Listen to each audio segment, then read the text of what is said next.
Hey everyone, welcome back to my YouTube channel Commerce Tutorpedia. In this video, we are going to discuss about difference between NPV and IRR. Now, जिन्होंने भी assistant professor के exam दिए हैं और जो देना चाहते हैं, मैं उनको ये चीज़ बता देना चाहती हूँ कि ये एक ऐसा पॉइंट है जिसको आप इन डेप्थ भी पढ़ लेंगे तो भी जो क्वेश्चंस आते हैं वो बहुत टफ आते हैं। ठीक है, तो उसकी माइन्यूट चीजें जो है इस टॉपिक की, हमें एनपीवी पता होगा क्या होता है, आईआरआर पता है क्या होता है, लेकिन क्वेश्चंस कैसे बनते हैं वो मैं आपको उसके बेस पे जो थ्योरी होती है वो मैं आज आपको बताने जा रही हूँ। I hope this video will be helpful to you guys. If you find this video helpful then do like share and subscribe commerce Tutopedia. Now let us start. सबसे पहले हम लोग वापस से ये चीज देख लेते हैं कि एनपीवी में हमने क्या पढ़ा था। NPV it is use to evaluate investment and financing decisions that involve cash flows occurring over multiple periods. जब हमारे पास कैश फ्लोज जो है वो मल्टीपल पीरियड ऑफ टाइम के लिए इनकर होने वाले हैं, उस टाइम पे हम NPV that is net present value method हम लोग यूज करते हैं। इसका फॉर्मूला हमें पता है कि टाइम वन मतलब एक ईयर से लेकर एन टाइम्स तक कितनी कैश वैल्यू निकल रही, कितनी कैश फ्लो आ रही है एट व्हाट रेट ऑफ मतलब डिस्काउंट रेट पे, और उसमें से हम माइनस कर देते हैं इनिशियल इन्वेस्टमेंट। अगर सिंपल टर्म्स में बोला जाए तो इनिशियल मतलब कैश फ्लो माइनस में इनिशियल इन्वेस्टमेंट। ओके, और आईआरआर मेथड में हमने क्या पढ़ा था कि ये एक ऐसी डिस्काउंट रेट होती है at which makes its NPV equals to zero. ठीक है, अब एनपीवी इक्वल्स टू जीरो ये हमें समझना होगा कि ये क्या कहता है। ठीक है, NPV equals to zero, it is the discount rate. अब इसको समझना है इसका मतलब क्या होता है। ये एक ऐसी डिस्काउंट रेट होती है which equates the present value of future cash flows with the initial investment. अब इसका मतलब क्या है। ठीक है, अब देखो इस लाइन को ध्यान से समझना कि ये एक ऐसी डिस्काउंट रेट है कि जैसे कि आज मैंने 10,000 रुपए इन्वेस्ट किए हैं, तो अगर मैं 5 साल बाद का उसका देखना चाहूँ कि उसकी वैल्यू कितनी होगी, तो उसको निकालने के लिए हम क्या मेथड यूज करते हैं, आईआरआर मेथड यूज करते हैं। ये इक्वेट करता है present value of future cash flows with the initial investment. I hope ये चीज समझ में आई होगी, यही इंपॉर्टेंट है आईआरआर मेथड के लिए। अब बात करते हैं कि हम किस तरीके से इनका इन दोनों को इक्वेट करते हैं, राइट। क्योंकि हमें पता है कि एनपीवी और आईआरआर मेथड एक दूसरे से कहीं ना कहीं रिलेटेड होते हैं। तो इसको मैं इस ग्राफ के थ्रू आपको समझाना चाहती हूँ। मैंने एनपीवी को हमारे वाई एक्सिस के ऊपर लगाया है और डिस्काउंट रेट को मैंने एक्स एक्सिस के ऊपर डिनोट किया है।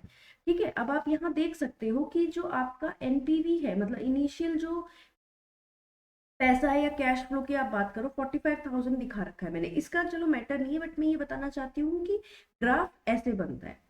ठीक है, इसका अब अगर आप देखेंगे ये डिस्काउंट रेट्स थी हमारे पास, एनपीवी और ये आईआरआर मेथड है। यहाँ पे आईआरआर की बात कर रहे हैं या डिस्काउंट रेट्स की बात कर रहे हैं, तो ये दोनों इक्वल कब होते हैं, ये एक ऐसे पॉइंट पे इक्वल होते हैं जब एनपीवी क्रॉस कर जाता है एक्स एक्सिस।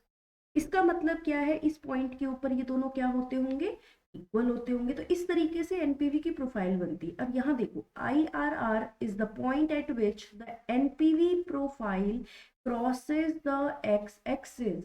ठीक है, the slope of NPV profile reflects how sensitive the project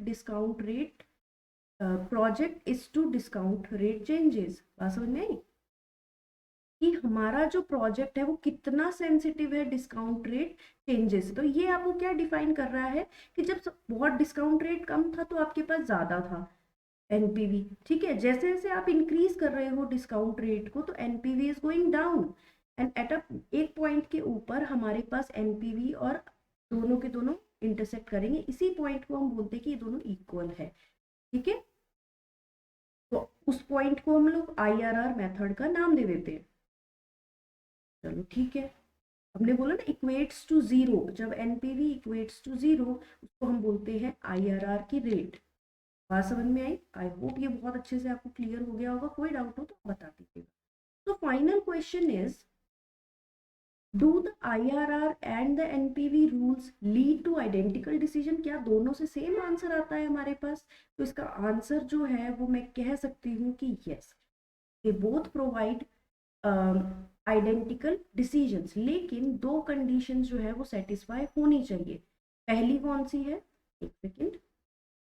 first जो है वो ये बोलती है कि the cash flows of the project must be conventional. Conventional का मतलब क्या होता है? Implying that first cash flow initial investment is negative and the subsequent cash flows are positive. तभी ये एक तो फर्स्ट कंडीशन ये है हमारी पास।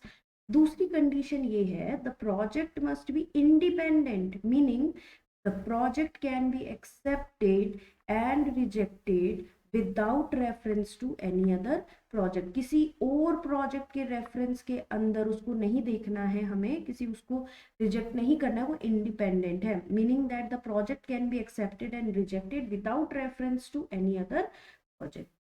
तो या गाइस, अब इसके ऊपर बेस्ड आपको बहुत सारे क्वेश्चंस मिलते हैं। अब मैं आपके लिए क्वेश्चंस भी लेके आऊंगी, बट ये कॉन्सेप्चुअल चीज था, ये कॉन्सेप्चुअल वीडियो था। आई होप ये वीडियो आप लोगों को समझ में आया होगा और ये आपके एग्जाम्स में हेल्प भी करे। For more such videos do like share and subscribe commerce Tutopedia. Thank you.